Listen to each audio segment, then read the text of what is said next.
Algumas semanas atrás, o canal Nostalgia, do Felipe Castanhari, publicou um vídeo contando a história da Guerra da Coreia e como aconteceu a divisão entre Coreia do Norte e Coreia do Sul. E esse vídeo, nesse momento aqui, já tem quase 1 milhão de visualizações e ele foi celebrado por muitos webcomunistas como se fosse o melhor vídeo em língua portuguesa contando a história das Coreias. Sim, porque é o único material, isso que a galera tem que entender é o seguinte, o que a gente tem aqui, esse canto do planeta, tá, é um orientalismo fudido. A nossa intelectualidade é pautada, tá, pela visão ocidental de mundo. Uma visão eurocêntrica, uma visão do norte global, uma visão daquilo que é entendido como civilização ocidental, que é uma visão muito estereotipada da Guerra da Coreia, que minimiza a ação dos Estados Unidos. E num canal grande, foi a primeira vez que a gente viu ser contada essa história sobre outra perspectiva, tá? Uma perspectiva que dentro da academia de história, que o Thiago Braga não faz parte, Thiago Braga não é formado em história, tá? Pelo que eu sei, me corrija se eu estiver errado, ele é formado em letras, uma especialização meia boca em história, que seria genérica, não seria nem específica em história, alguma coisa como ciências humanas, uma coisa do gênero. Quer dizer, o Thiago Braga sequer é um profissional da história. Sequer é um profissional da história. Então, assim, é isso, tá? Outra coisa, Thiago Braga hoje tem um engajamento maior ou igual ao do Castanhari, e o vídeo do Castanhari foi prejudicado pelo algoritmo, vamos lembrar. Agora aqui, enquanto eu gravo, o vídeo do Thiago Braga já deve ter passado em número de visualizações o vídeo do Castanhari. Mas além do Thiago Braga tá gigante na internet, por isso que o Henri Bugalho tá aqui explorando o nome dele, o Nando Moura já fez uns 10 vídeos com o nome dele, tá todo mundo explorando o nome dele, porque é assim que funciona o algoritmo divulga o Braguinha, tá? Além disso, quando o Castanhari postou o seu vídeo, ele teve que retirar o vídeo, lembra? Teve que retirar o vídeo porque apareceu um apontamento, coisa de imagem, coisa que ele utilizou ali, e ele teve que repostar. Isso aí já quebra muito o engajamento do vídeo. Então o vídeo do Castanhari certamente atingiria mais gente do que atingiu. Tá? Hoje o vídeo do Braguinha deve ter já passado em número de views o vídeo do Castanhari, né? Mas vamos ver um pouco mais aqui a ladainha do Bugalho. E aí, logo de cara, né, ao assistir aquele vídeo ali, já ficava bastante explícito o recorte que o Castanhari fez e o viés que ele adotou ali, e que era de fato uma propaganda norte-coreana. Então, assim, eu acho que ali está além de qualquer dúvida, principalmente com base nas referências. Estão entendendo? Olha só. Uma propaganda norte-coreana, não, cara. Sabe que isso existe na história? De que ponto que você está contando a história? A partir de qual entendimento que você está contando a história? Os profissionais da história, porque eu repito, não vi nenhum profissional da história. O Henri Bugalho não é profissional da história, para avaliar. Eu não vi nenhum que não tenha entendido dessa maneira. É uma perspectiva a partir da visão dos coreanos. Dos coreanos, porque as fontes que o Bugalho vai começar a falar mal agora, né, só porque não são fontes ocidentais, né, trazem referências, inclusive, do período anterior ao socialismo, do período anterior à guerra, tá? Com base na historiografia local. Que ele adota, né? E aí o que aconteceu foi que anteontem, o canal Brasão das Armas, do Thiago Braga, publicou aqui um vídeo, resposta a isso, né? E confrontando a versão proposta pelo Castanhari.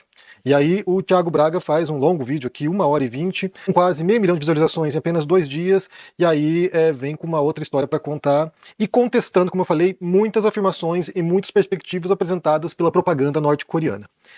Antes de começarmos aqui, quero citar aqui uma entrevista dada pelo Noam Chomsky. Inclusive, só uma história interessante sobre isso, né? Porque a semana mataram o Noam Chomsky. Ele tá bem, ele tá vivo, ele estava internado, ele tinha tido um AVC recentemente, ele estava no Brasil internado, e ele recebeu alta essa semana.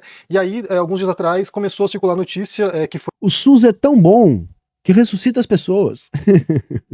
Tô brincando, eu acho que nem tava no SUS, mas enfim, só para não perder a piada. Mas o Brasil ressuscitou Noam Chomsky. Foi veiculado inicialmente pelo portal Jacobin, e aí dizendo que ele tinha falecido. Ele já está bem idoso, 94 anos, se não me engano, e logo na sequência essa notícia viralizou, muita gente prestando pêsames ao Chomsky, mas depois foi desmentido e ele está vivo. E aí o Chomsky é alguém que se tornou um dos maiores intelectuais do século XX, é possivelmente o maior intelectual, o maior filósofo em língua inglesa atualmente também. E ele é alguém que tem profundas perspectivas e interpretações históricas, mas também sobre política no mundo, né, geopolítica, e é alguém que já falou muitas vezes sobre a questão da Coreia também. Eu quero ler para vocês aqui um trechinho de uma entrevista que ele deu para o Sung Woo Lee, falando sobre vários tópicos e abordando a questão das Coreias, né? Então diz o seguinte aqui em entrevista. O entrevistador pergunta o seguinte, isso aqui é uma entrevista de 2006, né? A administração Bush declarou que a Coreia do Norte faz parte do eixo do mal e está aumentando o nível de pressão sobre a Coreia do Norte. Que efeito essa retórica terá em relação ao clima de reconciliação e paz em desenvolvimento na Península Coreana? O que você acha do líder coreano Kim Jong-il? Daí o Chomsky diz o seguinte: a Coreia do Norte é um dos países mais terríveis do mundo, não há nada de bom a dizer sobre isso. Essa é uma posição que o Chomsky sempre defendeu, mesmo quando ele tenta compreender a questão da Guerra da Coreia, o impacto que as tropas americanas tiveram em devastar a Coreia do Norte e como isso causou, sabe, um trauma histórico tremendo no país, mesmo ao tentar compreender os meandros da Guerra da Coreia, o Noam Chomsky sempre deixou muito claro que ele entende que a Coreia do Norte tem um... O Chomsky pode errar também, e independente de ele estar certo ou errado, porque eu não sei qual é o contexto do que o Henry está falando, o vídeo do Castanheira não é sobre o regime socialista na Coreia do Norte. O vídeo do Castanheira é sobre a Guerra da Coreia, tá? E não há muito, e eu duvido que o Chomsky, em algum momento da sua vida, tenha contestado a versão de que os Estados Unidos causou a guerra, tá? Que é basicamente só isso que o Castanhari disse. Um regime que é brutal e, sabe, indefensável. Mas prossegue o Chomsky aqui. Mas a questão é o que você faz a respeito. Você tenta piorar as coisas ou tenta avançar para a reconciliação e melhorar a situação? A administração Bush está piorando as coisas. Essa retórica histérica vai, previsivelmente, aumentar os esforços da Coreia do Norte para desenvolver um dissuasor nuclear. Já fizeram isso, né? Já criaram a bomba atômica. E ainda bem, né? Ainda bem, porque a Coreia está em guerra e assim, o que pode garantir um mínimo, né, de condições para que ela possa negociar é justamente o seu poder militar, né? Basicamente é isso, tá? E eu acho engraçado, assim, eu não tenho dúvida que a vida é muito difícil na Coreia, como é em qualquer lugar pobre do planeta, ou seja, a maior parte do planeta. Também não tenho dúvida que existem muitas restrições, porque se a gente fala do embargo que Cuba tem, o embargo que a Coreia tem é pior. Além do que, a própria posição da Coreia enquanto país em guerra também agrava o problema. Agora, é sempre uma retórica de que é o pior lugar do mundo, é um caos, assim, sendo que a gente tem experiências de economias baseadas no mercado que são tão ruins quanto, ou piores, e ainda por cima não sofrem dos mesmos embargos, não estão em guerra. Então veja, essa retórica de simplesmente dizer, olha, é uma merda aquele lugar, é terrível, é indefensável, é uma retórica da direita. Não pode ser nossa. A gente tem que conseguir olhar para as coisas em perspectiva, né? E qualquer visão que faça isso minimamente é atacada, gente.